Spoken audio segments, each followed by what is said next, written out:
It's been a while since we've seen a really good flight simulator series, one that I can really get into and that I felt was both fun and that, you know, is accessible to the casual gamer and can be challenging to the hardcore flight simulator gamer, you know.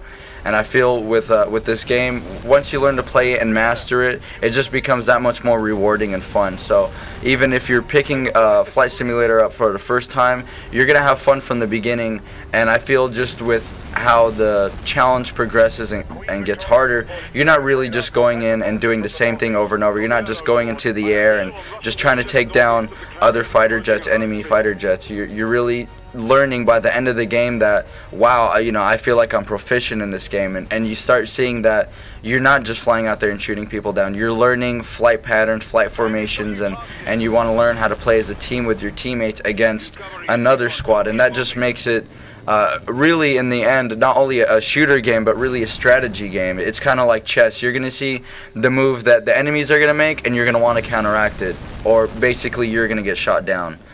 I love the fact that all throughout the game, you progress through a whole bunch of different landscapes. And there's a whole bunch of different scenarios, too, where you're just literally like, you know, 500 meters off the ground, and there's some cases where you're just sky high, battles going on all over the place. But it's not only that, there's also, you know, modes where you're controlling a UAV. I really like the solid visuals in the game. I love the depth of field. I love the terrain. I love all the architecture work, like all the cities and stuff, like Tokyo, where it was really distinguishable for me since I've been in Tokyo to notice some, you know, some parts. It's kind of scary, but at the same time, really cool. I love the sound. You know, the quality is just superb. If you're playing this on a surround system and missiles are flying past your ears, or you're blowing people up and flying right through them, there's been many cases you've been through that situation. It just, you know, really immerses you in there. The sound's really well done, and when the characters are interacting and when there's, you know, the storyline is, you know, being presented to you, it's done in a manner where not only is it visually appealing, it just sounds so good too. Tom Clancy would never put his name on a game that wasn't anything less than accurate. You know, I can't say how accurate it is on the flying part. I've never flown a fighter jet, but they went out of their way, they went the extra mile, and they partnered with GOI basically to get satellite images of all these cities like Tokyo, Great Britain, Scotland. We have like southern Russia, the African coast.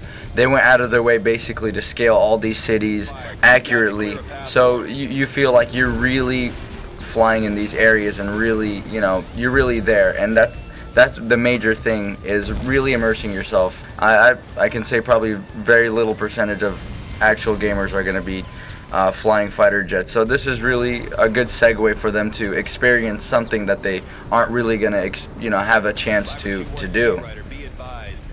I think it's pretty safe for us to say that this game gets a respectable rating because it is solid, and the guys who are really going to enjoy, or girls, this game are the people who are going to be most interested in flight simulators. This is more leaning towards the action side. When we say simulator, we don't mean that it's like, you know, exact to real life deal. It's a little more arcadey, but that's what, you know, gamers need to kind of appeal to everybody. And I enjoyed the game. Mike really got into the game and devoted some nasty hours, and you know, he handled the game much better than I did. But you know, overall, what do you think this title deserves? Yeah, definitely, I'd have to agree with you. A respectable rating. There's also not just campaign mode, there's co-op mode. You have free flight for those who just want to be able to go into these beautiful levels like Tokyo and the African coast and be able to just enjoy looking at them. You know, they put so much time and effort into making them look good.